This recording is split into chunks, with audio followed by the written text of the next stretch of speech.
I'm not surprised. This is Shanto. I hope যে এর পরে দু একটা ম্যাচে রান না করলে আবার ওকে নিয়ে কথা শুরু হবে না। এরকম উইকেটে একটা টিমকে অল আউট করা কিন্তু অনেক বড় ব্যাপার। আমরা মানে সেটা করতে পেরেছি। আমি স্যাটিসফাইড এবং এই টেস্ট ম্যাচটা মনে হয় বাংলাদেশ খুব ভালো খেলে। তৃপ্তির তো ছিলই এবং আমার মনে হয় স্যাটিসফ্যাকশনটা অনেক ছিল। গল টেস্ট ম্যাচটাতে আমি আসলে এক্সপেক্ট করেছিলাম ওরা হয়তো অনেক স্পোর্টিং উইকেট বানাবে, যে রেজাল্ট আসতে পারে। এটা আমার এক্সপেকটেশন ছিল, বিকজ যেহেতু টেস্ট চ্যাম্পিয়নশিপ সবাই চাইবে ঘরের মাটিতে জেতার সুবিধাটা নিতে, but as usual Galle test ম্যাচে তেমনই ছিল। এবং এই উইকেটে আসলে রেজাল্টটা যদি 6 দিন খেলে তো তাহলে হয়তো হতে পারত। 5 দিন আসলে এরকম উইকেটের রেজাল্ট আসলে একটু ডিফিকাল্ট, যদিও শেষের দিকে 4 উইকেট পরার পর মনে হচ্ছে বাংলাদেশ আগে ডিক্লেয়ার করলে হয়তো আমরা জেতার সময় তৈরি করতে পারতাম। বাট পঞ্চম দিন যখন মুশফিক রহিম এবং নাজমুল শান্ত ব্যাটিং করছিল তখন কিন্তু দেখা যাচ্ছে উইকেট একদম ফ্ল্যাট। সেখানে আসলে কত রানে ছাড়া যায় সেই ঝুঁকিটা নিয়ে একটু ঝুঁকিপূর্ণ হলে হতে পারতো। যদিও পরে 4 উইকেট পর আমাদের সবার মনে হচ্ছে আগেই ছাড়তে পারতাম, বাট আমার এটা মনে হয় না, বিকজ পঞ্চম দিনে উইকেট কিন্তু খুব একটা ব্রেক করেনি। উইকেট একদম ফ্ল্যাটই ছিল সকাল থেকে, খুব একটা চেঞ্জ হয়নি। আর যেটা বরং আমাদের মোরাল ভিত্তি, যেটা আমি বেশি স্যাটিসফাইড যে এরকম উইকেটে আমরা ওদেরকে অল আউট করতে পেরেছি। বিকজ আমরা যখন ফার্স্ট ইনিংসের পরে শ্রীলঙ্কা যে স্টার্ট করেছিল, যদি ওরা 550-600 রান করে ফেলতো তাহলে তো আমরা উল্টা আন্ডার প্রেশার করতাম। এবং এরকম উইকেটে একটা টিমকে অল আউট করা কিন্তু অনেক বড় ব্যাপার। আমরা মানে সেটা করতে পেরেছি, উইচ ইজ গুড। এবং শেষের দিকে 4 উইকেট নেওয়াটা মনে আমাদের জন্য একটা moral victory. So I think যদি আমাকে বলতে বলেন আমি স্যাটিসফাইড এবং এই টেস্ট ম্যাচটা মনে বাংলাদেশ খুব ভালো খেলেছে। তো আপনি যেটা বললেন যে পঞ্চম দিনে উইকেট অনেক বেশি ফ্ল্যাট ছিল, কিন্তু বৃষ্টির আগে দেখা গেছে যে 3 করে রান নিয়েছেন শান্ত এবং মুশফিক। ওই জায়গাটায় তাদের অ্যাপ্রোচটা ভিন্ন হতে পারতো কিনা? সময় আসলে করে ছিল না, এবং বৃষ্টির যেহেতু একটা কনস্ট্যান্ট ছিল বারবার খেলার, মানে খেলা কিন্তু অনেকটা, এটা তো 5 দিন খেলা হয়নি, অলমোস্ট আমরা বলবো যে 4.5 দিন খেলা হয়েছে, বিকজ বৃষ্টি অলমোস্ট হাফ ডে বেশি মানে নষ্ট করেছে। এবং তখন দেখুন তখন কিন্তু ওভার ছিল, ওই সময় যদি শান্ত এবং মুশফিক আউট হয়ে যেত তাহলে কিন্তু উল্টো আমরা আন্ডার প্রেশারে পড়তাম। তো আমার মনে হয় যে সুযোগটা এখন তো আসতে পারে, সুযোগটা হয়তো নিতে পারতাম, বাট আমার কাছে মনে হচ্ছে যে সকালের উইকেট দেখে আমারও মনে হচ্ছে যে উইকেটে আসলে কতটা বেশি খুব একটা ব্রেক করেনি, এবং পঞ্চম দিনে যেরকম হয়ে থাকে টেস্ট ম্যাচে এরকম উইকেট হয়নি। সেরকম উইকেট আসলে টার্গেট কতটা দিবে এটা বড় কনসার্ন থাকে। আমার মনে হয় still they tried, I think they tried. আমার মনে হয় না যে আগে ডিক্লেয়ার করলে খুব বেশি চেঞ্জ হতো। শান্তকে আপনি কিভাবে ইভালুয়েট করবেন? আই হোপ যে এর পরে দু একটা ম্যাচে রান না করলে আবার ওকে নিয়ে কথা শুরু হবে না। আমরা তো ওকে চিনি প্রথম থেকে। So he is one of the best batsman আমাদের টিমের সব ফরম্যাটে। সো ওর এরকম ব্যাটিং করাটা আসলে I am not surprised. This is Shanto. ওই ধরনের ব্যাটিং করার সামর্থ্য ওর আছে। আমরাই বরং সামটাইমস, মানে আমরা সবাই ইন জেনারেল ওকে একটু আন্ডার প্রেশার ফেলে দিই, বিকজ যখন ক্রমাগত ট্রলিং হয়, সমালোচনা হয়, ইট ডাজ ইফেক্ট, খেলার দেবো কিন্তু ইফেক্ট করে। আমরা যতই এড়িয়ে যাওয়ার কথা বলি এটা এতটা সহজ হয় না, এবং সেটা কিন্তু ওর ব্যাটিংয়ে রিসেন্টলি একটু করছিল আমার কাছে মনে হয়েছে ওর ব্যাটিং দেখে। But good thing that he came back strongly. It's not easy, এটা কিন্তু ব্যাপারটা তো সহজ নয়।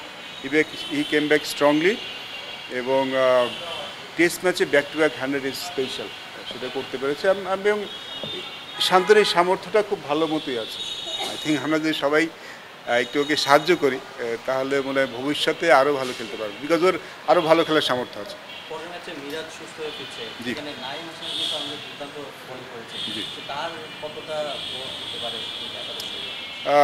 দেখুন যদি মিরাজ ফিরে আসে, I think we can go with 5 bowler. এই টেস্ট ম্যাচটা আমরা 4 জন বোলার নিয়ে খেলেছি।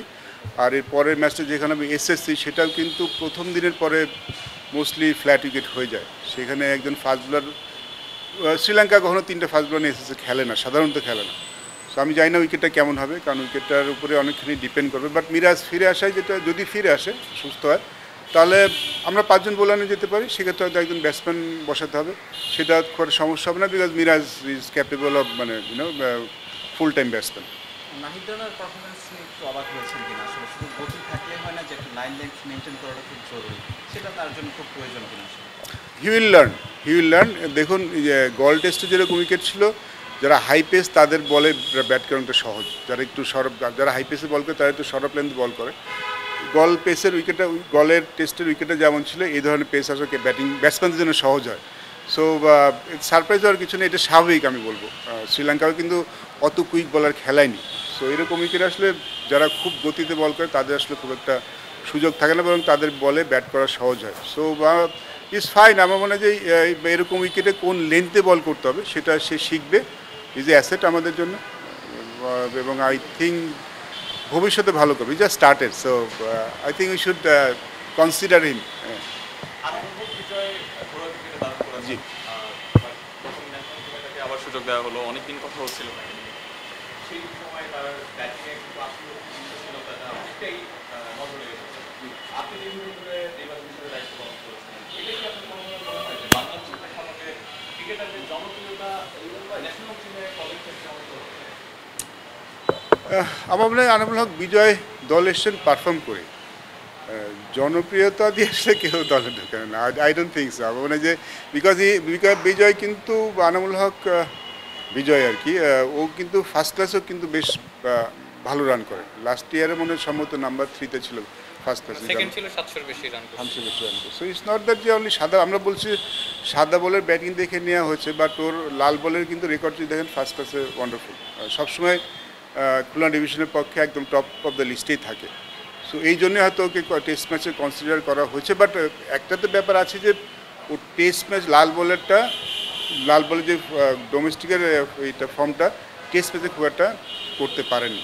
বাট তাকে নেওয়া যখন হয়েছে, I think E should give one more chance. একটা টেস্ট ম্যাচ খেলানো হয়েছে, এবং যেহেতু ওপেনার দুজনই নিয়ে গেছি আমরা, একটা কথা তো শুনেছিলাম যে শান্তকে ওপেন করানো হবে এই টেস্টের আগে, যেটা আমি স্ট্রংলি অপোজ করেছিলাম। বিকজ আমার মনে হয় যে যদি Shanto is kind of batsman, kind of person, okay যদি টিম বলে দলের দরকার তুমি ওপেন করতে নেমে যাবে। বাট আমার মনে হয় যে ইট ইজ রাইট চয়েস।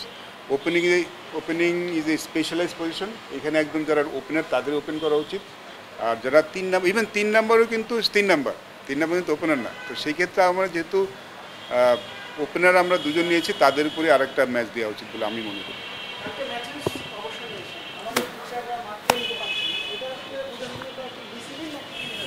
আমার মনে হয় কারো উদাসীনতা কারণ না, কারণ কলটা কিন্তু খেলার নেই। কোন খেলার কখন রিটায়ার করবে এটা সম্পূর্ণ তার কল থাকে। এখানে কোনো সংস্থা, কোনো ক্রিকেট বোর্ডের কোনো থাকে না। হয়তো ক্রিকেট বোর্ড বাংলাদেশ, আমি ইন জেনারেল বলছি, যতগুলি বোর্ড আছে ক্রিকেটের, তারা হয়তো প্লেয়ারদের একটা মেসেজ দেন যে তাকে কতদিন কন্টিনিউ করতে চাচ্ছে না। একটা প্ল্যান তো থাকে, সব বোর্ডে একটা প্ল্যান থেকে প্লেয়ারদের নিয়ে সেটা মেসেজ দেওয়া থাকে, সব বোর্ডে এটা দিয়ে থাকেন। But ultimately it's player call. প্লেয়াররা কল নেন আমি কখন রিটায়ার করবো, মাঠে রিটায়ার করবো না বাইরে রিটায়ার করবো। সো আমার আই ডোন্ট থিঙ্ক ইটস এনে খুব বেশি আলোচনা কিছু আছে। মুশফিক হচ্ছে অলমোস্ট তার এন্ড অফ ক্যারিয়ার, এবং একটা ব্যাপারও শোনা যাচ্ছিল এই টেস্টের আগে যে তিনি হয়তো শততম টেস্টটা খেলতেও পারবেন না, কিন্তু তিনি যে পারফরমেন্সটা করেছেন তাতে আমরা অলমোস্ট ধরে নিতে পারি তার জন্য সেই মাইল ফলকটা অপেক্ষা করছে। অন্য 2 ফরম্যাটের অবসরটা তিনি আসলে ফেসবুক থেকে নিয়েছেন। আপনি চাচ্ছেন কিনা, বা একজন তার সাবেক টিমমেট, সাবেক অধিনায়ক হিসেবে, যে মুশফিকের বিদায়টা অন্তত ম্যাথিউস যেভাবে নিয়েছে সেভাবে হোক? আমি আসলে আমাদের যে লিজেন্ড ক্রিকেটার ছিলেন, আমরা যে টপ 5-এর কথা বলি সবসময়, আমি আসলে এক্সপেক্ট করেছিলাম তাদেরকে আমরা মিরপুর স্টেডিয়ামে যেভাবে স্টিভ ওয়ার রিটায়ার করেছেন, যেভাবে সচিন তেন্ডুলকর রিটায়ার করেছেন, যেভাবে মানে লিজেন্ড ক্রিকেটার রিটায়ার করেছেন, তাদেরকে সেভাবে আমরা রিটায়ারমেন্ট দিতে পারবো। আমার ব্যক্তিগত আকাঙ্ক্ষা সেটাই ছিল। আশা করি মুশফিক বিন সেটা করবেন, বিকজ সেটা মুশফিক বিন ডিজার্ভ করে। আর মনে হয় আমাদের যারা ক্রিকেট ফ্যান তারাও ডিজার্ভ করে যে মুশফিক বিনকে মাঠ থেকে বিদায় দেবে। আশা করি সেটাই হবে। আর আমার মনে হয় যে মুশফিক 100 টেস্ট ম্যাচকে রিটায়ার করবে, এই আলোচনাটা আমার পছন্দ না। আমার যে তিনি 100 টেস্ট ম্যাচ কেন, তিনি আরও 10টা টেস্ট ম্যাচ খেলতে চান, ওয়াই নট। সো আমার এই আলোচনাটা আমার খুব একটা পছন্দ নয়। I think he should play, he is a wonderful batsman, সেটা আমরা দেখেছি এই টেস্ট ম্যাচে, এবং ভবিষ্যতে তেমন করবেন। আমার এই আলোচনা না করে আমরা মুশফিককে ছাড়ি, তিনি কবে রিটায়ার করবেন। এবং আমি আশা করবো যে, আমি চাইবো তিনি যেন মাঠ থেকে মিরপুর স্টেডিয়াম থেকে বিদায়টা নেন, যেন আমরা সবাই তাকে ওইরকম রিসেপশন দিতে পারি। Thank you. তোমার দিব সেটা হচ্ছে ওই সিংহলিজ মাঠে আপনি হচ্ছে লাস্ট খেলছে বাংলাদেশ টিমের, এই দলটার কেউই খেলে নেই। তো ওই মাঠের কন্ডিশন বুঝে আসলে টিম কম্বিনেশন দাঁড় করানোর কথা বলছিল শান্ত বলছিল যে বলের যে কিছু ড্র করছে এবং সব সেশনগুলো ম্যাক্সিমাম বাংলাদেশ ডোমিনেট করছে, এটা কাজে দিল। তো আসলে আপনার প্রিভিয়াস এক্সপেরিয়েন্স হিসেবে ওইখানে বাংলাদেশের জন্য সবচেয়ে কঠিন কন্ডিশনটা কী, খুব বেশি ডিফার যে করবে বলে আমার মনে হয় না। সিংহলি গ্রাউন্ড এসএসসি যেটা আমি খেলেছি, সেটা আমাদের সময় মোস্টলি ফ্ল্যাট উইকেটই থাকতো, এবং second day, third day, fourth day ব্যাটিংয়ের জন্য একদম লাইক ব্যাটিং প্যারাডাইস। আমরা জানি না যে তারা এখন কি কন্ডিশন আমাদের মানে প্রোভাইড করে, বিকজ অনেক সময় তো চেঞ্জ হয়, উইকেট চেঞ্জ হয়। মানে ইউজুয়ালি ট্র্যাডিশনালি সিঙ্গেল উইকেটে কিন্তু হয়তো ফার্স্ট ডেতে ফার্স্ট অন একটু মুভ করে তারপরে ব্যাটিং উইকেট। তো সেই ক্ষেত্রে আমার মনে হয় যে হ্যাঁ, ওই যেটা বললাম যে হয়তো 5 জন বোলার নিয়ে আমরা যেতে পারি, যেহেতু এখানে বোলারদের হয়তো বেশি ওভার বল করতে হতে পারে, সেটা করতে পারি। বিকজ মিরাজ আসলে তো আমাদের একজন ব্যাটসম্যান বেড়েই যাচ্ছে, সো সেটা করতে অসুবিধা হবে না। সো আমার মনে হয় না যে খুব বেশি চেঞ্জ করার দরকার আছে, because we just played a wonderful test match. So এইখান থেকে খুব বেশি চেঞ্জ কিংবা পরিবর্তন করার দরকার ছিল মনে হয় না। জাস্ট যদি মিরাজ ঢোকে তাহলে মানে আমাদের টিমটা ব্যালেন্স হয়ে যাবে।